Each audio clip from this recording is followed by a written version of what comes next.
राज्य निर्वाचन आयोग द्वारा नगर निकाय चुनाव कराने को लेकर तिथि की घोषणा कर दी गई है। पहले चरण के लिए मतदान 18 दिसंबर और मतगणना 20 दिसंबर को होना है तथा दूसरे चरण के लिए 28 दिसंबर को मतदान और 30 दिसंबर को मतगणना होना है। इसी को लेकर राज्य निर्वाचन आयोग का निर्देश है कि 7 दिसंबर से लेकर 13 दिसंबर तक ईवीएम की जांच तथा मॉक पोल हो और अभ्यर्थी को उपस्थित रहने का अनुरोध करना है। इसी कड़ी में आज दिनांक 10 दिसंबर को अररिया नगर परिषद के लिए होने वाले चुनाव को लेकर मॉक पोल कराया गया कि मैं एक चेयरमैन प्रत्याशी हूँ। मैंने अपनी घोषणा पत्र में और सबसे पहले इस मुद्दे को मैंने ही सार्वजनिक रूप से उठाया कि सार्वजनिक शौचालय का बहुत अभाव है, वो उसको बनना ही चाहिए। ये सिर्फ कहने की बात है कि ज़मीन नहीं तो व्यवस्था कौन करेगा? व्यवस्था तो करनी पड़ेगी ज़मीन की। एक सुविधा अगर चाहिए जो ज़रूरी है, जो बुनियादी सुविधा है, उसके लिए ये कह के बात को टाल देना कि ज़मीन उपलब्ध नहीं नगर परिषद के पास, तो ज़िला प्रशासन से मिलकर, सरकार से मिलकर इसका हल तो निकालना होगा। और अगर मैं आता हूँ तो ये मेरी प्रायोरिटी है, प्राथमिकता है, और मेरे घोषणा पत्र में भी ये चीज़ स्पष्ट रूप से है, इस शहर में सार्वजनिक शौचालय बनेगा। लूट खसोट है कई योजनाओं में, क्या नहीं, लूट खसोट तो बंद होना ही है, लूट खसोट तो बंद होगा। इसके लिए खुश हों नाराज़ हों, लूट खसोट बंद होगा। ये मैं बिल्कुल स्पष्ट रूप से कह रहा हूँ। लूट खसोट, भ्रष्टाचार, ये जो है, ये सारे सिस्टम अगर हैं तो ये बंद होंगे। ये चुनाव जो है बहुत स्पष्ट है, चूँकि नगर परिषद के वोटर हैं, तो ये लड़ाई जो दरअसल है, ये चुनावी जंग जिसको आप कहते हैं, चुनाव जो है, ये एक तरफ धन बल बाहुबल है और एक तरफ ज्ञान बल है। ये लड़ाई इस तक की है। बिल्कुल समझ रहे हैं, मुझे लग रहा है कि मैं जहाँ भी जा रहा हूँ लोग इस बात को समझ रहे हैं कि ज्ञान की क्या ताकत है और एक कैसे व्यक्ति को चेयरमैन बनना चाहिए। लोग इस बात को बहुत बखूबी समझ रहे हैं और बहुत सोच समझ के वो फैसला लेंगे भी। चुनाव की तैयारी बहुत ज़ोर शोर से चल रही है और रहा कि पूरी तैयारी जम के हो रही है और यहाँ के तमाम आवाम और पब्लिक दिल से चाह रहे हैं, उनका भी मैं तहे दिल से बहुत शुक्रिया अदा कर रही हूँ और इंशाअल्लाह आगे भी बहुत अच्छा रहेगा। यहाँ का विधि व्यवस्था जो सरकारी है, जो ईवीएम मशीन अभी सबको चेक कराया गया है और यहाँ पे अभी हम ट्राई भी किए हैं, मशीन वगैरह सब सही है और ऊपर वाले से यही करेंगे कि यहाँ के आवाम सोच समझ के वोट गिराए। और जहाँ तक के यानी ईवीएम मशीन तो अभी एसडीओ साहब के सामने यानी हुआ है, बहुत अच्छा है। चुनाव की जो तैयारी है वो ज़ोरों शोर से चल रही है। आज हम लोगों का अररिया कॉलेज में जो है ईवीएम का सील होना था, वो सील जो है हमारे मौजूदगी में जो हुआ है और काफ़ी अच्छा रहा। इसी क्रम में जो इलेक्शन की तैयारी मेरी भी चल रही है। लोगों से जो है हम लगातार मिलजुल रहे हैं और हम अपने लिए जो है वोट मांग रहे हैं कि वार्ड नंबर 19 से पहली बार हम जैसे युवाओं को सेवा करने का मौका दिया जाए ताकि वार्ड नंबर 19 का विकास हो सके। देखिए, चुनाव की तैयारी शुरू से रहा है और पब्लिक के बीच में हमेशा रहे हैं और सबसे पहले तो आप लोग को धन्यवाद देते हैं। आप लोग जनता तक मैसेज पहुंचाते हैं किसी भी जनप्रतिनिधि का, और हमारी कोशिश यही है कि जो काम वार्ड में बचा हुआ है, जो अधूरा, इंशाल्लाह उसे पूरा करने का सबसे पहले कोशिश करूंगा। अगर जनता का आशीर्वाद अगर मिलता है, सबसे पहले जो बचे हुए कार्य है उनको मैं पूरा करूंगा और नए स्तर से और डेवलपमेंट करूंगा। चुनाव टल गया था, फिर जनताओं के बीच में आना है और उनके सपनों को साकार करना है कि उसी तरह से जोश भरा है उनके अंदर और हमको आगे बढ़ाने के लिए जो प्रयासरत है उसको उन लोगों ने अभी इलेक्शन टलने के बाद जो अभी कल से फिर जो रुझान आया है बिहार सरकार की तरफ से, फिर वही जोश भरा है। देखिए, जो काम बचा हुआ है मैं उसे सबसे पहले प्राथमिकता दूंगी और नए सिरे से फिर वार्ड नंबर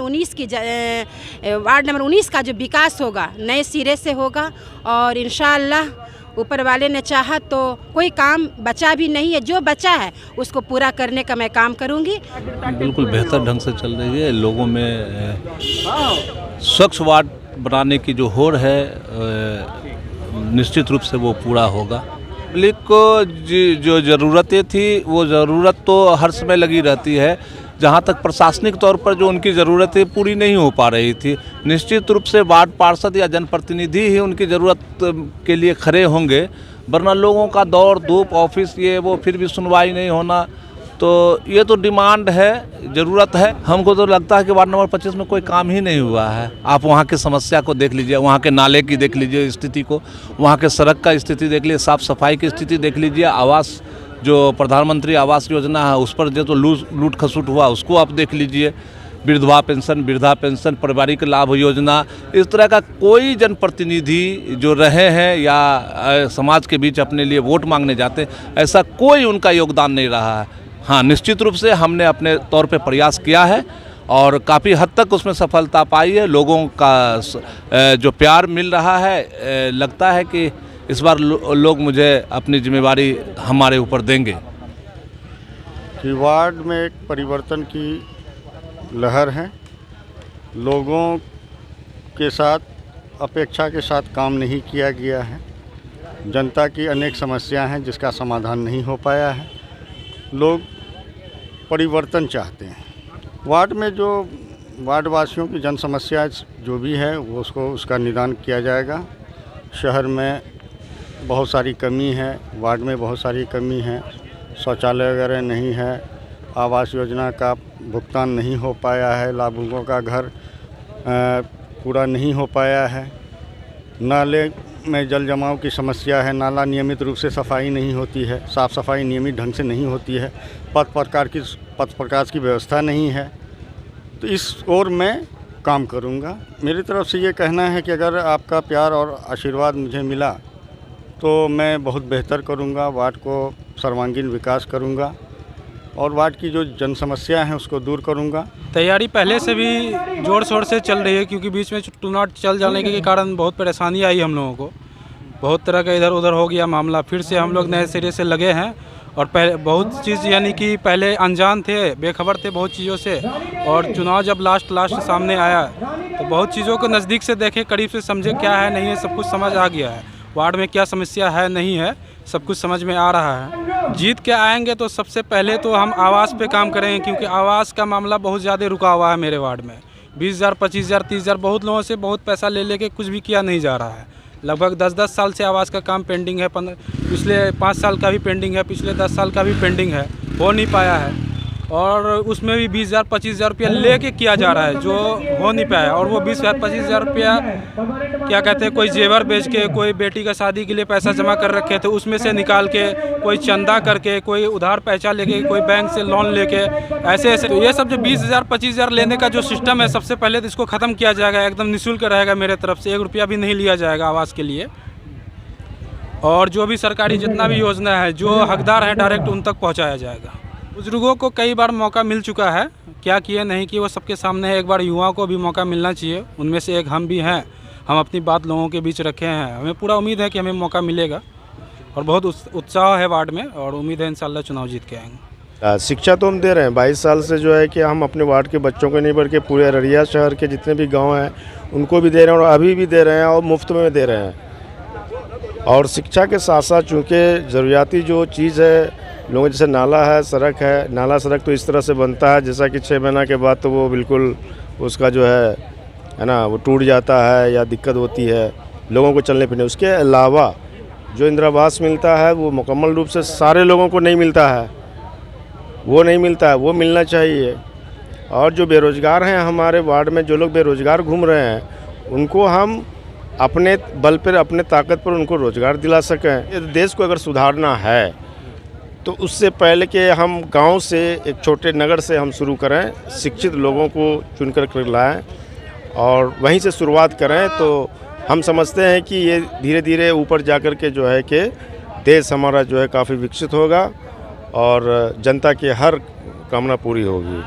सफाई होती है लेकिन उतना कारगर रूप में नहीं होती है जो होना चाहिए, नित्य नियम से नहीं होती है। यहाँ तो रोज़ होती है, यहाँ डबल टाइम होती है, लेकिन अररिया इसमें सौतेला व्यवहार किया जाता है। मैं इसका शिकायत ऑलरेडी मुख्य पार्षद से भी किया था कि अररिया कोर्ट में 2 बार सफाई अररिया में क्यों नहीं, मैंने किया था। प्राथमिकता होगा कि मेरी की शहर की अपनी वार्ड की साफ सफाई, नाला जो जाम पड़ी हुई है, आज 5 साल से नाला साफ़ नहीं हुई है। देखेंगे तो आपको आश्चर्य लगेगा, रोड पर पानी जा रहा है। रेलवे स्टेशन है वहाँ पर थोड़ा सा आगे जाइए तो एकदम रोड लब करता है। प्रशासन डेली देख रहा है, सब मुख्य पार्षद देख रहे हैं, स्कूटी से आप देख रहे हैं, लेकिन कोई कार्रवाई नहीं हो रही है। पूरे बाज़ार में हमारे यहाँ इतना कर का उगाही है, नगर परिषद को मिलता है हाट बाज़ार से, लेकिन भी एक भी शौचालय नहीं है जो सार्वजनिक हो। जो दूर दराज से लेडीज आती है वो पेशाब करने के लिए, टॉयलेट करने के लिए बहुत दूर उसको जाना पड़ता है। मार्केट में एक भी नहीं। ज़मीन जैसे कि हाट है ना उसकी, भाई हाट तो उसकी है, बंदोबस्ती तो करती है। क्या वो किसी कोना में वगैरह में नहीं बना सकते हैं?